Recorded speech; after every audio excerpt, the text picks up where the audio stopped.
বিরলে ঐতিহ্যবাহী হাঁস খেলা অনুষ্ঠিত। নতুন প্রজন্মের কাছে দিন দিন অপরিচিত হয়ে গেছে বিলুপ্তপ্রায় গ্রাম বাংলার ঐতিহ্যবাহী বিভিন্ন ধরনের খেলা। তাই পুরাতন ঐতিহ্যকে কিছুটা ধরে রাখতে উপজেলার মাধববাটি গ্রামে অত্র এলাকার যুব সমাজের আয়োজনে আজ রবিবার সকালে অনুষ্ঠিত হয়েছে পুকুরে হাঁস ধরা খেলা প্রতিযোগিতা। স্থানীয় যুবকদের আয়োজনে উপজেলার ৫ নং বিরল ইউনিয়নের মাধববাটি শাবল সংযোগ ব্রিজ সংলগ্ন খালিদাল সাভার পুকুরে এই প্রতিযোগিতা অনুষ্ঠিত হয়। জনপ্রিয় এই খেলা দেখতে বিভিন্ন বয়সী মানুষের ভিড় জমে। সরেজমিনে গিয়ে দেখা যায় পুকুরে একটি হাঁস ছেড়ে দেয় আয়োজকরা। হাঁসটি ধরতে ঝাঁপিয়ে পড়ে ২০ জনের একটি দল।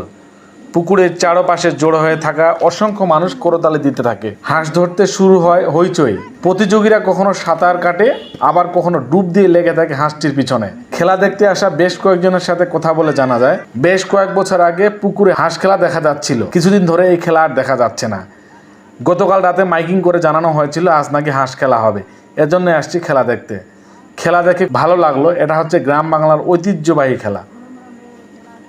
উল্লেখ্য, ৩০ টাকা করে টিকিট কেটে ২০ জনের একটি দল পুকুরে নামে। আয়োজকরা পুকুরে একটি হাঁস ছেড়ে দেয়। পানিতে ডুবে যে হাঁস ধরতে পারবে সে হাঁসটি পেয়ে যায়, আর হাঁস ধরতে শুরু হয় হইচই। যেটাই জহির, বিরলের সংবাদ, বিরল দিনাজপুর।